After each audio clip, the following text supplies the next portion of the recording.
IBS irritable bowel syndrome, इसमें या तो पेट आपका बहुत नरम रहेगा या बहुत आपका सख्त रहेगा, कभी डायरिया हो जाएगा, कभी कॉन्स्टिपेशन हो जाएगा। अब ये चीज़ ऐसी है कि लोगों में अलग अलग सिम्टम होते हैं, कभी कॉन्स्टिपेशन हो जाता है, कभी लूज मोशन हो जाते हैं।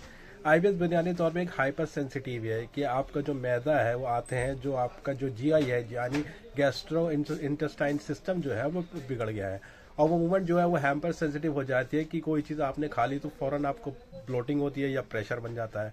तो आईबीएस के कोई अलार्मिंग साइन तो होते नहीं, यही साइन होते हैं कि आपको ब्लोटिंग होने लगी, कुछ खाते ही आपको प्रेशर बनेगा, या किसी दिन आपको कॉन्स्टिपेशन हो जाएगा, किसी दिन आपको बार बार वॉशरूम जाना पड़ेगा, कुछ खाते जाना पड़ेगा, दिन में 6-6, 7-7, 8-8 बार जाना पड़ेगा। तो ये आईबीएस का साइनिंग सिस्टम है। इसके कोई अलार्म नहीं होता कि आपको कोई फीवर हो जाए या कुछ और दिक्कत हो जाए।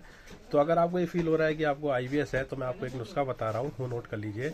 जावित्री 10 ग्राम, दालचीनी 8 ग्राम और तेज पत्ता 10 ग्राम, इसको आप पाउडर बना के सुबह शाम एक एक चौथाई चम्मच पानी के साथ लें, आपका पेट बिल्कुल ठीक होने लग जाएगा। दवाई भी नोट कर लीजिए, जवारिश आंवला सुबह शाम खाना खाने के बाद आधा आधा चम्मच चाट लें।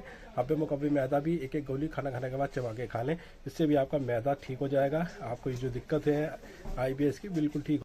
आपको आपको मैदे की चीज़ों का परहेज करना है, तेज़ मिर्च मसालों का परहेज रखना है, फ्राइड चीज़ों का परहेज रखना है, और बाहर का खाना बिल्कुल नहीं खाना है।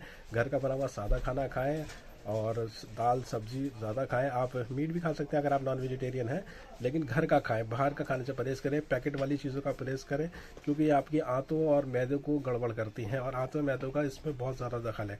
तो उसको ठीक रखने के लिए मैंने आपको दवाई भी बताई है, डाइट भी बताइए, इसको लीजिए, खा के अपना आईबीएस को ठीक कीजिए, और फ़ायदा होने के बाद मुझे कमेंट में बताइए। Thank you.